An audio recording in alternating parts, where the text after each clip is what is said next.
want you to understand is that man is born naked, screaming, and hungry and tired. That's the default setting. The biggest component to becoming a man is developing armor and a mask. That's what a man is. A man at the end of the day is a combination of his experiences, his bravery, and his mind. And you choose these characteristics for yourself during your journey. The first place to start is with your mind and reclaiming it. Because right now, it's in the hands of a lot of the cultural engineers that want you to be a half-baked moron consuming iconic figures in the media that have zero impact on your actual direct experience, which is the most crucial component of being a man. Your hopes, your fears, your aspirations, your desires, those are at the forefront. Everything else is on the periphery. So it doesn't matter who's in charge. They're figureheads anyway. Donald Trump doesn't matter. Joe Biden doesn't matter. You are the power elite. You and your friends are the central party command structure. And if you don't view life on that plane, you have a loser scenario. I'm the president. That's the mentality I have. My friends, we're running the show. So the point that I want to get across is that you want to build your own road show. You want to see things that have never been seen. You want to act in ways that have never been acted before. You want to push the envelope of creativity and you want to push forward boundaries that have never been seen before. You want to be a pioneer. That's how you reach your destiny as a man. That's how you go through the self-discovery process. Nothing is possible without risk. And nothing is possible without breaking mechanisms to figure out what they are. You don't understand how love works until you have a broken heart. Once you're in the muck of it, once you're in the thick of it, now you have a framework of understanding how things go. So what I want you to do is I want you to really understand that we want to embrace the torture and suffering of becoming who we want to be. It's the biggest component. It's getting very comfortable with distress and putting things that we love and cherish at risk so that we can be detached from outcomes. And when we don't have anybody or anything around us, all we have is the resolve of the strength of character that we've developed on our own willpower, through the work that we've put in. The more you love a thing, the more you love a person, the more you simultaneously want to be able to detach from those things and have that peace of mind of sitting on a mountaintop alone and understanding that at the end of the day, you truly have your own back. You have your own core structure and core belief systems that you earned through sheer defiance of authority and all of these fake figures that everybody wants you to believe are the ones that are handing down the rites of passage to get you to the next level. Don't watch TV. Don't read magazines. Don't even listen to the radio. Create your own culture. Self-pity is absolutely useless. Useless. It's a slave emotion, right alongside guilt. A lot of you feel guilty about your existence. You walk through the world with slumped shoulders. You bump into people, everything's an apology. Oh, I'm so sorry. You feel apologetic for just being born. And a lot of it has to do with taking messaging from fake authority figures that tell you get a job, get a degree, get a this, get a that, then you're a player. You don't even want to play that game. The game you want to play is understanding that all of that bottled up emotion, all of that rage, all of that self-disrespect that you've had needs to be dissipated. It needs to be applied into the real physical world. It needs to be transferred into time and space ahead of you. You can't sit with it. It's like a grenade. You pull the pin, you're gonna detonate, you're gonna end up in self-destructive patterns and habits. So the first step to defeating self-pity is going out there and applying your rage into the physical world, moving obstacles. That's why weightlifting is such a powerful modality for dissipating this stuff, because you're actually moving implementation. You're moving objects quickly with athleticism. You're pushing energy that's inside you. You're using that fire and you're forging yourself into a weapon. The way you defeat self-pity is by becoming a weapon, becoming an offensive superpower. And the way you do that, the way you forge a weapon, is with heat and friction.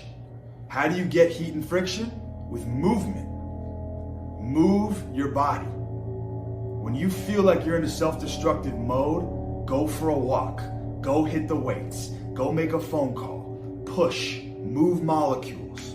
You need to push things out of your way. Because a man who's experiencing self-pity is not a free man. A free man moves things out of the way and makes space for himself. And what happens is the mindset of someone who's self-pity and consumed inward is you feel like everything is collapsing upon you. You feel like you've lost control. And that's where the pity comes from. And a lot of what's happening is that people use self-pity as a form of counterfeit currency. You get into this victim mentality where you're so used to being weak and pathetic, and everyone tells you how strong and amazing you are, and you become addicted to the benefits of having people cater to you because you don't want that. You don't want to get addicted into these cycles of getting rewards for weak, pathetic behavior. Because now what you're doing is you're trading a fake currency for another fake currency, which is the fake sympathy of other people.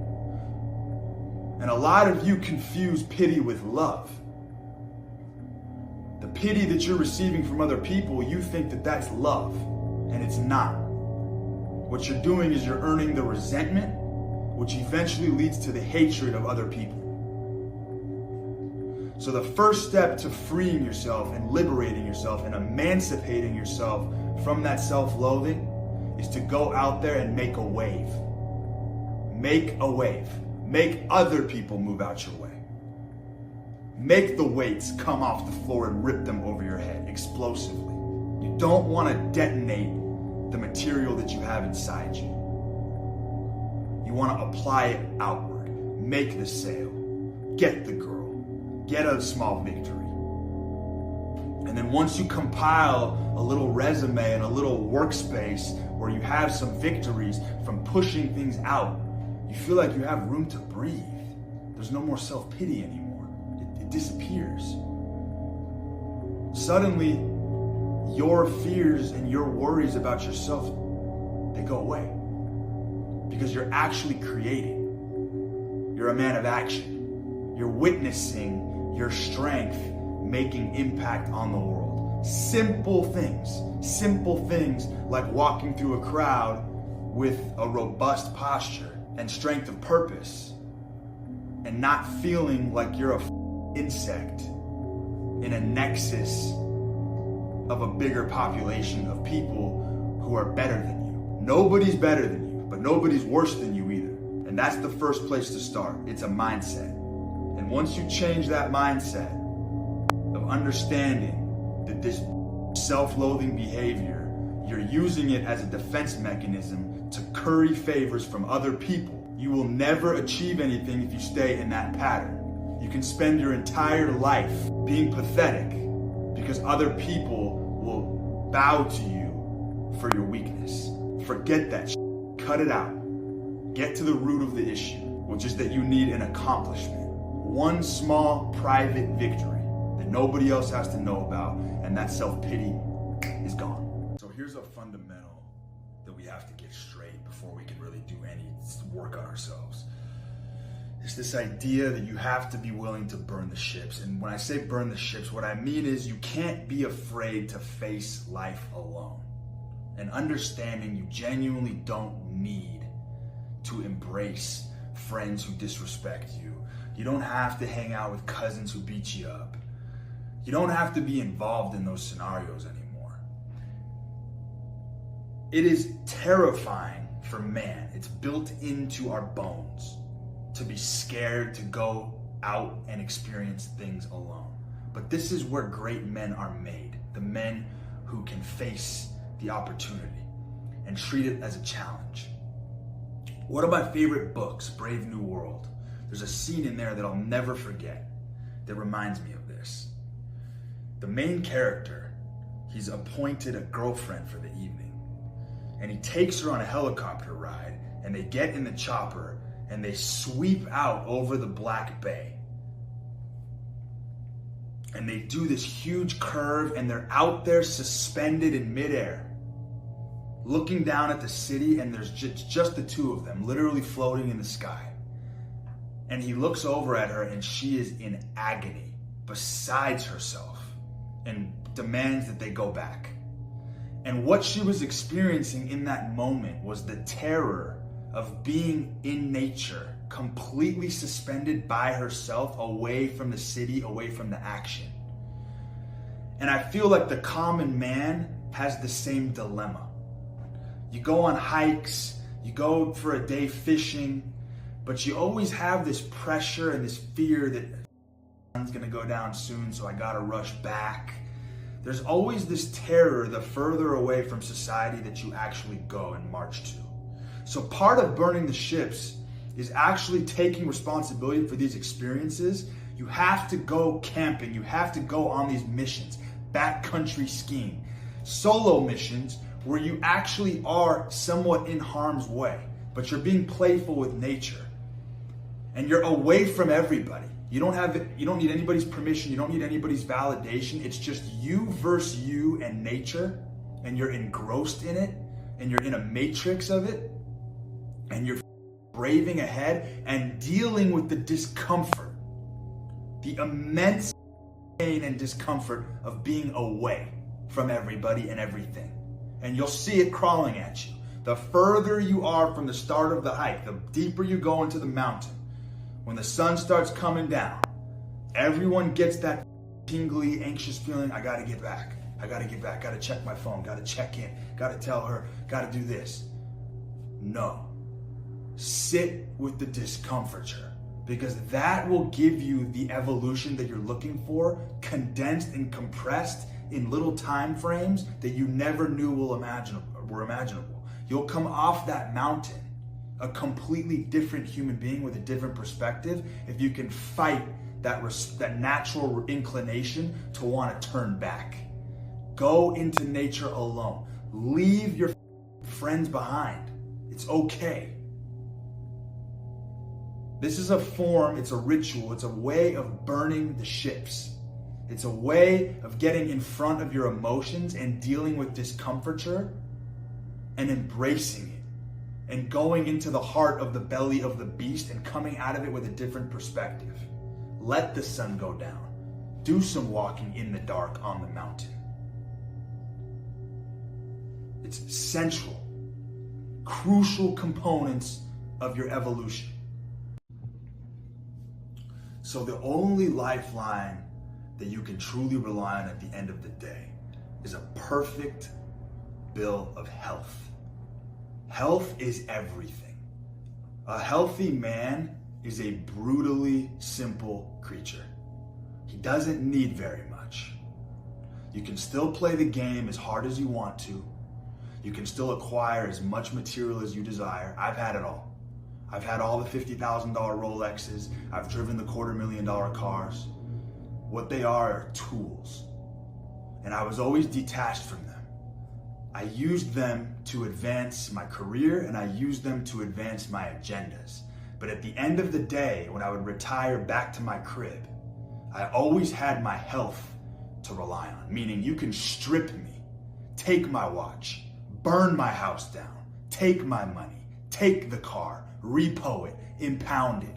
I don't give a flying f*** because I am a robust, strong, healthy man. And when you have when you have a perfect bill of health, you have an infinite wellspring to draw from. The feedback that you get from the rest of the world when you are a healthy man is undeniable, the power that it brings. When you have healthy skin, when you move through the world like an athlete, when you have broad shoulders, when you've built yourself into a healthy man, the world will bend for you. Other people will always be there for you because you've earned respect and you wear it on your body like a badge of armor. There is nothing more important than when you've lost everything, being able to wake up in the morning, walk into the mirror with a 2-stitched grin on your face, knowing full well that you are jacked, strong, and have an endless well of health to spend. That's the real currency. You want to have health so you can spend it. You can spend it into the ground. It's almost unlimited. You have an unlimited pool of energy with which to inflict on the world, make it your, and from there, you can reconquer and regain everything very easily. But the man who ventures out into the world and takes risk without first having a perfect bill of health is a man who's going to lose the battle of attrition. You're going to wear out very fast. And I'm going to go through in these modules and be very specific with you about how to build and how to encapsulate this perfect body of health that I'm talking about. But what I really want you to understand is that health and strength cannot be divorced. So if you are not as physically strong as humanly possible, meaning able to lift the maximum amount of weight that your genetic potential will allow you to, drug-free, you are leaving health on the table. You're leaving free health reserves that you will need for hardcore venturing on the table, and it'll come back to bite you. So there is no excuse, there's no justification for not being as strong as you possibly can. It's inexcusable. And then you don't need to see a doctor. How do I know I'm not sick? How do I know I don't have any clandestine diseases waiting in my body? Because strength is my metric. I can still lift massive amounts of loads all throughout the year. That's how I know I'm disease-free. So that's the only lifeline you can rely on. When you've lost everything and put everything at risk and your reputation, is you will always have that rock solid foundation to come back with a vengeance and go reclaim everything that you want again. The point that I want to get across is that when you focus on building this personality around performance and you build this image around health and athleticism, take everything from me. I don't care. All of the tools and all of the external things that you have, you can remove them from the equation and you're left with self-respect. And when you have self-respect, you can't be defeated. You can laugh in the face of your executioners because you can be destroyed, but you can't be defeated. You're down, but you're never out, because people always want to work with someone. People will always give opportunities to people who take responsibility for their health. And when you are healthy, it's worn. It's felt by other people, and other people respect that ambition. You will never not have a place to sleep, and you will never be at a lack of job, position, and opportunity, no matter what your station in life is. So you can push all your chips in the middle. You can treat your entire life like a gamble as long as you have that health to fall back on. I'll tell you why overthinking is a garbage strategy for doing anything.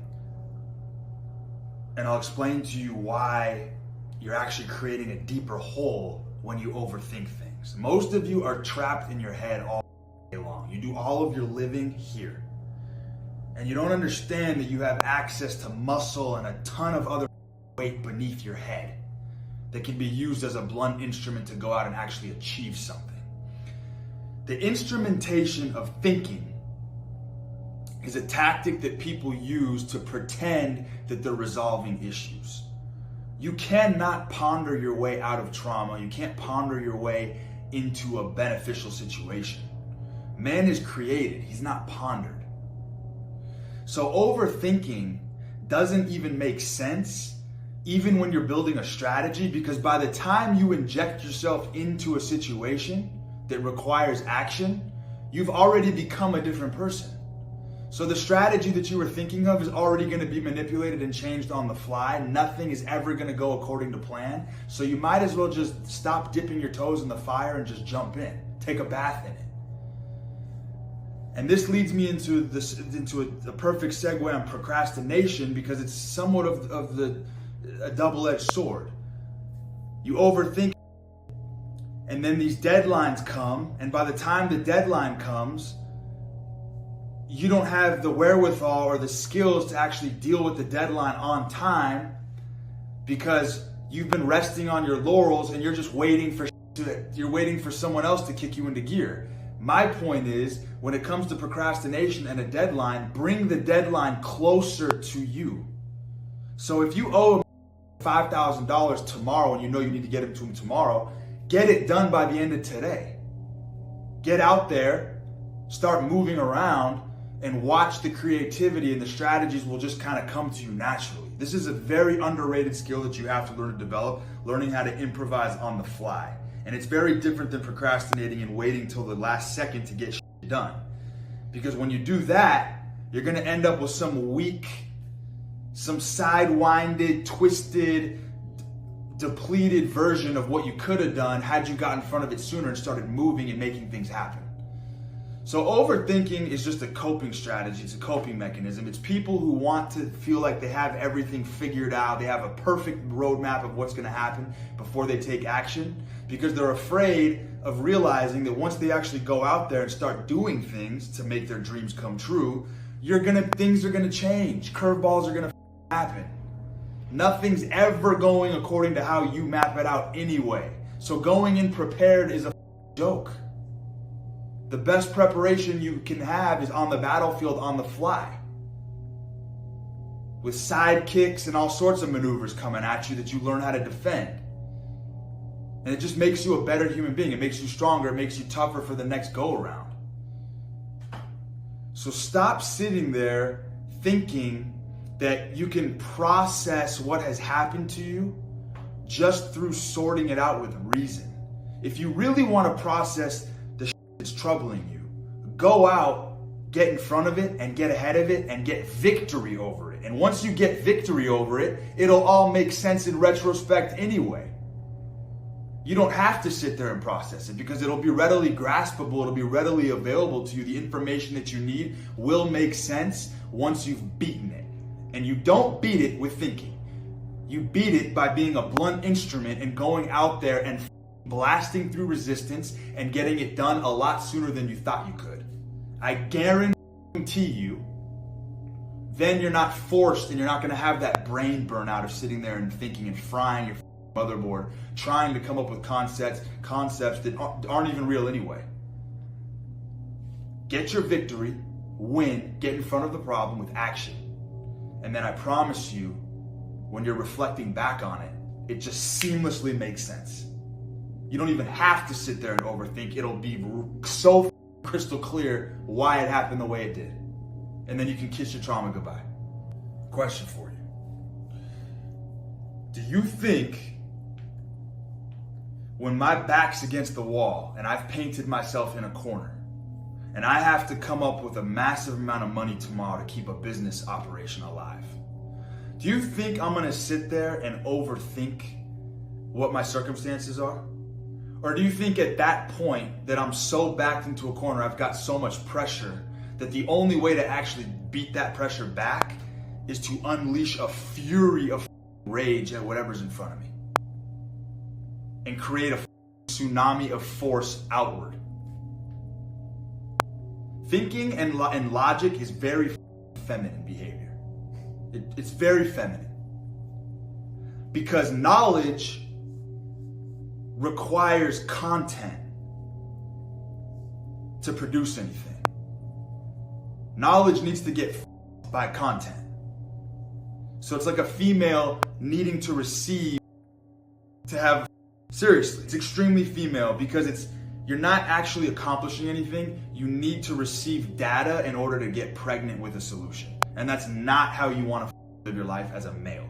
As a male, you are designed for adventure. You're designed to move through time and space in the physical world and move things out of the way. It's a critical feature of being a man. Thinking is a luxury when you've won everything. Go win the war, literally. Win the war, get rich, get the chick, get a family, get a kid. Okay, then take a day on the beach and think if you have to.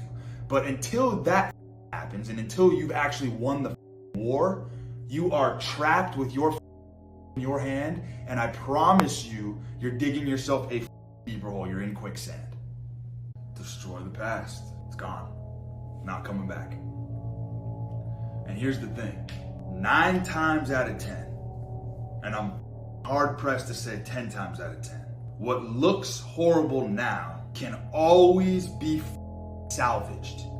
I have never seen a situation that could not be dealt with. There's a way of dealing with everything. Even if you have terminal cancer, even if you're in a prison cell, there's a way of dealing with the situation. There's never a situation where you are so crippled and unable to bring forth your best facilities, your best energies, the best extent of your mind to deal with the situation, unless you're dead. And if you're dead, you don't know anyway. You have to destroy the past, and I'll tell you why. I have the most troubled, checkered past of any motherfucker that I know. And I'll tell you something. Biggest part of being a man is redemption. There is no high, no drug like the feeling of redeeming yourself when you have and the perseverance and what that feels like. Most of my ups, I had to continue to up and continue to make mistakes and make things worse for other people. This is the key component. Sometimes you actually have to make it worse on the people that are around you for it to get much better down the road. And as a leader, as a man who is orchestrating and taking charge of your reality and spearheading a victory, you have to understand that you have to manage other people's expectations while this is occurring. So it could be a huge business project. You could be way behind on a deadline. You could be completely looking like everything's in chaos and everything's gonna get. You could have people barking at you, calling you, going, what the is going on? Relax. We're gonna get through it. Sometimes it has to get a lot worse, and then you can pull the nose up on the plane and get a victory at the very end. And then in retrospect, everything will make sense to the people around you who didn't understand that it had to get worse for it to get better. In the time being though, because most people are very fragile and most people are very attached and connected to their past, they are going to linger with the wounds, and they're going to use that as fuel to have animosity and anger towards you, especially if the expectations on you are very high and you did not deliver on time. But if you keep going and you keep trucking and you have the conviction and you have the wherewithal that you're going to pull it up and you're going to pull a miracle out of the hat, then the past doesn't matter. Because you can take 35 mistakes in a row and compound it into a gigantic win. That's how you get the miracle saves. But people get so consumed in the past, what happened to them, what happened to yesterday, they get crippled, they get paralyzed, they don't want to go any further, they tap out. I'm done, I can't take it anymore, people are on my ass, I'm just going to get rid of the project, I'm going to go back to my 9 to 5. No, motherfucker. Own the mistakes, own the past, keep moving forward, and realize that you're guaranteed, as long as you keep going through with your plan and going through the motions, you're going to end up salvaging a victory on the other side anyway. It's bound to happen. And even if you fail in the very end, the beauty of it is you were not a man. You can look back, hold your chin high, and say that you exhausted every option. You weren't some who sat back and said, oh, the past, I can't go on anymore.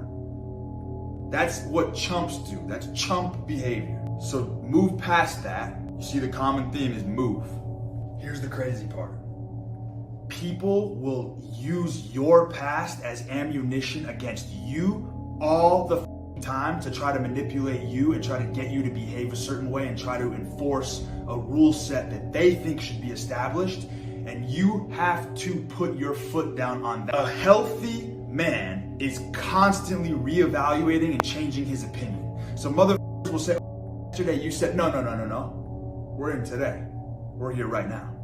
I don't care what I said yesterday. I reevaluated my truth. We're here now. You are entitled, as a man, you have the natural authority to change your mind. And that's not an excuse to out of major commitments you've made, but you do have the ability to change your mind on anything, any damn well you please, and you don't owe anybody an explanation. So be very cautious of people who will try to hold you to things that you said a week ago, a month ago, when it's completely irrelevant. And institutions will try to victimize you with your past too. And I don't put up with that either. I'll be on the phone with the airline and I'll be like, hey, how can we resolve this? And they'll be like, well, you could have booked the, and as soon as I hear the word you could have, I interrupt and I go, hello? Hello? And they'll go, yes. I go, are we on Earth? She'll say, yeah, what do you mean? On planet Earth, you could have done anything that you already did. You can't would have, should have done anything that you already did. That's not possible on this planet. We're here right now. So what is the solution? How are we going to resolve the issue now? I don't want to hear what I could have done, what I would have done, what I should have done. I don't worry about the would haves. I don't cry about the could haves. And I sure as shit don't give a shit about the should haves. And as soon as you make your mark and you stab your flag into the sand when those things are presented to you, it's like an earthquake. You erupt other people's reality and bring them down to earth, and they're like, I have no rebuttal to this because it's true. There's no could've. How are we going to resolve the issue now? And you put them on the spot, and you reverse it, and you reverse the pressure. And now you have a conversation. Now you can actually have some equal footing and you have some ground to cover. Because now there's reality, you're dealing with reality. So understand that the past, you're not dealing with reality, it's a figment of your imagination. You beat yourself up, you saw a woman that you wanted to approach, you missed her, she's gone. She doesn't exist. It's literally, she's fake, she's smoke and mirrors now. She's a figment, she's lines and shapes in your imagination. And that's gonna ruin the rest of your day. Can't have that for a second.